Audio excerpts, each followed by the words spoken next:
Ever since Supreme opened its first store in New York City in 1994, the streetwear brand has gained a massive cult following and is considered to be one of the most desirable streetwear brands in 2017. The company has been able to build a strong brand awareness with its easily recognizable logo and the massive lines that pile up days before a release.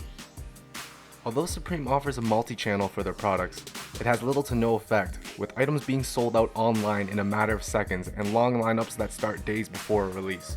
With little to no inventory available to consumers, they have taken it into their own hands to form a gray market. This ultimately left me curious as to why consumers bought Supreme from resellers, and why the company Supreme has done little to nothing to rectify their situation with the ever-growing gray market.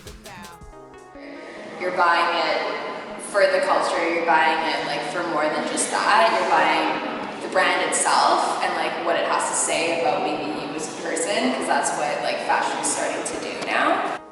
You know, it creates such a hype, it creates such a, I mean, I forgot what it was last time they had a collab, and I was actually interested in it, and I'm like, oh, maybe I'm gonna pick this up. But I was gonna wait a few days to, you know, sleep on it, because I'm spending like 70 American plus the shipping, probably about $120 purchase for something super simple, and I was like, come back in a few days, it's been sold right out in every size. That's the main thing that like Supreme's like got going for them, that people don't even look at the price tag sometimes. They're just like, this collaboration and this drop was super exclusive, and that's like why they want it, because then you can just be wearing something that you're not going to see everyone else in. What do you think makes Supreme such like a hyped up company?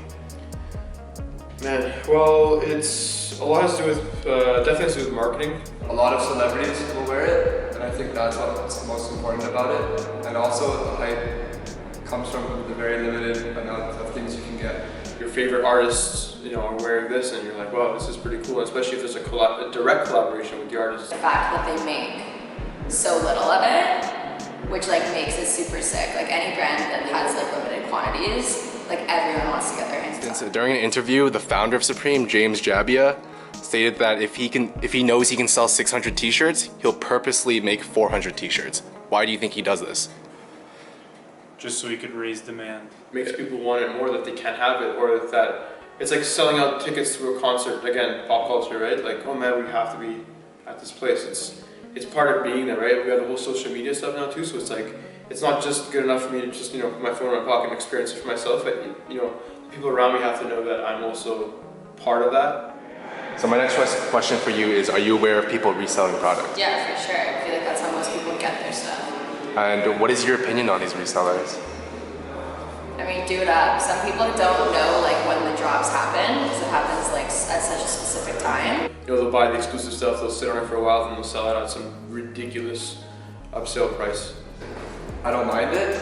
It does make it harder for the people who want to wear it to get it, but I think that it's just the nature of their clothing, that if you want to wear it, you have to pay the price. So this shirt retails for $44. How much do you think the resale value is? I'm gonna say $150, $150. Resell $280 US. I'm gonna say 120. It's like 600, isn't it? 600? What?